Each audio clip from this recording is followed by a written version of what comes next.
Hi there. Welcome back to another quick and easy watercolor painting.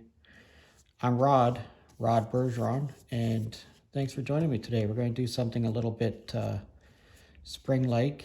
Winter's been sort of hanging on here for a long time, and so I'm kind of getting sick and tired of seeing it every day, but let's see if we can do something that's maybe slightly more spring-like than what I'm seeing. I'm hoping your winter's going better than mine, because here in southern Ontario, we are just sort of getting our butts kicked. All right, so I put some blue across there. I wet the top 3/4 of this, 2/3 of this page, I guess. I put some blue streaks across there, some very light Payne's gray, and then I dabbed some more Payne's gray on there, across in a few places. And I'm going to put this brush into the water and right back out, and I'm going to pick up a little bit of this Payne's gray as a very thin wash. You see how thin that is across there. All right, so right now I'm going to take this brush and I'm going to rinse it out really well. I'm going to pick up some yellow ochre, and I'm going to introduce this yellow ochre in a few places across that tree line in the background back there. Now we're going to try to push this tree line way back, so we don't need any of this to be very intense at all. I just picked up a little bit more yellow ochre from my directly from the palette that's slightly more intense, and you'll see that's all starting to bleed back in there, which is exactly what we're going for. Okay, so if we're going to make this slightly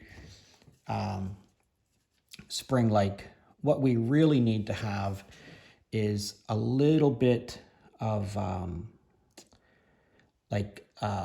light green, yellowy kind of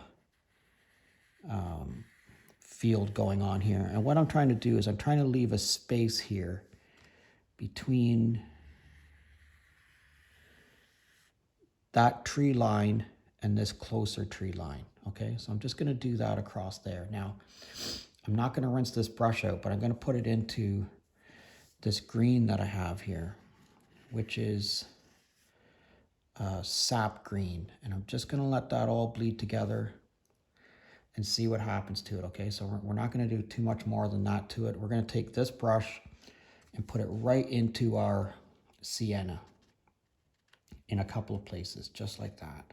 Okay, and then we're going to use our scribing tool. And for me, my scribing tool is my #1 round watercolor brush, and I've just taken a utility knife and sharpened one end of it. Okay, so I'm going to scribe some small grass or some foliage across the front here, just like that.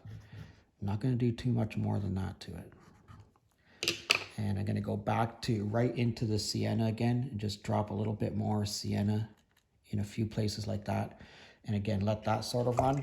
Rinse my brush off pretty well. I'm going to pick up a little bit of Payne's gray because we need a little bit of dark in the foreground here. Just like that. And again, we're going to let all that just bleed to wherever it is it's going to go to. And you see that paint on both sides there that's ran up the sides? That's because the paper is sort of starting to hump up. And all paper will do that, whether you have it taped down or not. So I'm just going to take this tissue and roll it like that, and then just touch it along that edge. And it will take all that paint out for you, okay?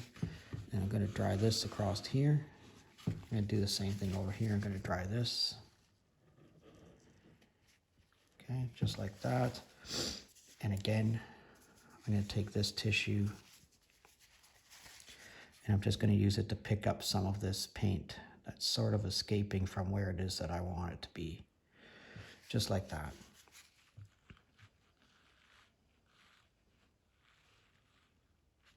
All right, and then we're just going to let all that bleed off to wherever it is it's going to bleed to, okay? One more thing before we go here. I'm going to pick up a little bit more sap green. And I'm just going to introduce a little bit of sap green across here in a few places. And again, let it bleed off to wherever it is it's going to go to, and that's going to be perfectly fine. this is salt. Just going to put a few grains of salt across the foreground here. I'm not going to put any into the background, okay? Just across the foreground. And that's it. All right, we need to let this dry and see what happens. All right, so check out what this salt has done here. And look at how that's dried back there. That's really interesting. So I'm going to fill that little white line in across there now with some sap green. Okay, so this is sap green on a #1 watercolor brush, and I'm just going to go from one side to the other, and I'm just going to fill that in just like that. And that's going to look like a separate field back there. You're going to get this green look of a separate field. And I'm going to put a little bit of this green right across here like this. Not a whole lot, but in a sketchy kind of a line across there like that. Like I'm not trying to paint that in too nice, but look at these trees that this salt has created on there. Okay, we need this to completely dry. So just take your hair dryer to it and come right back. All right, let's have a look at this. So this salt has done this all across here. That's really interesting. And then this green line that we installed in there, it really does look like a field way off in the distance. But I think we can do more with this piece of art here. I think I want to create some trees. And so I'm going to use my Sharpie pen, and I'm just going to put a few lines in, okay? And I'm going to double those lines up. So I'm going to make a few, just like maybe 3 or 4 on one side and the same thing on the other side. A few that are a little bit taller, kind of vary it a little bit. All right, and then I'm going to use my #1 watercolor brush, and I'm going to pick up some, this is sap green. Anyways, I'm going to make some, this is stippling. So I'm just going to make some stippling marks going from the bottom to the top. And these first marks really are,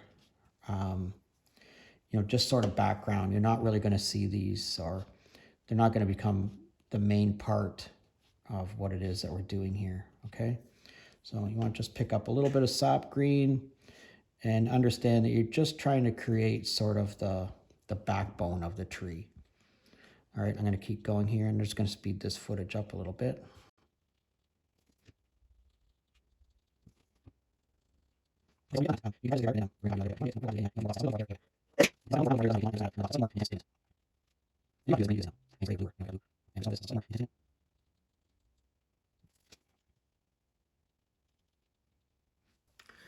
All right, so you want to take your hair dryer to this and get this to dry up a little bit, okay?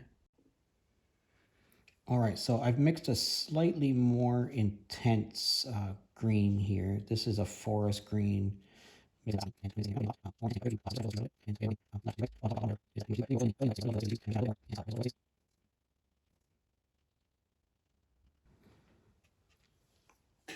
right, now I'm going to take a little bit of this paint, and I'm just going to stipple in a little bit of undergrowth across here, like that, and a little bit of undergrowth across here, like that.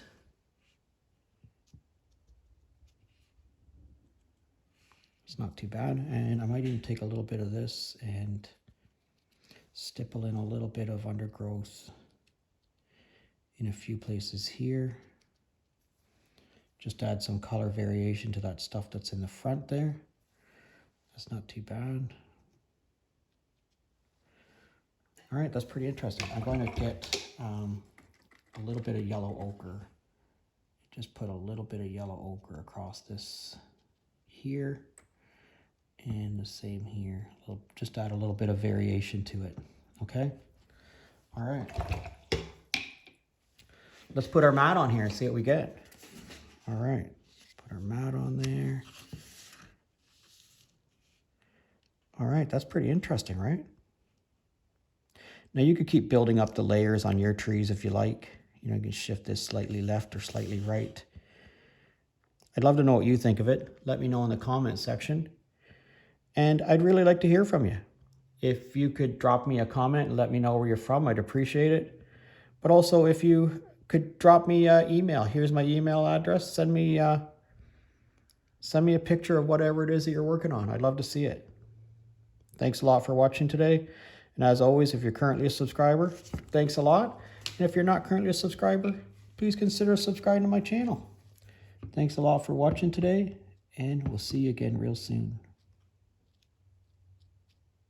Just going to do a little bit more on this and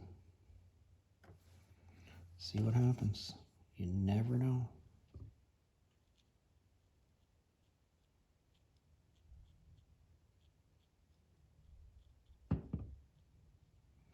These are sort of those pine trees that live near a swamp. Like in southern Ontario, we have lots of these swampy little pine trees that really don't have any branches for the first, maybe 15, even 20 feet before they have a branch. And then they grow that kind of scraggly kind of looking thing.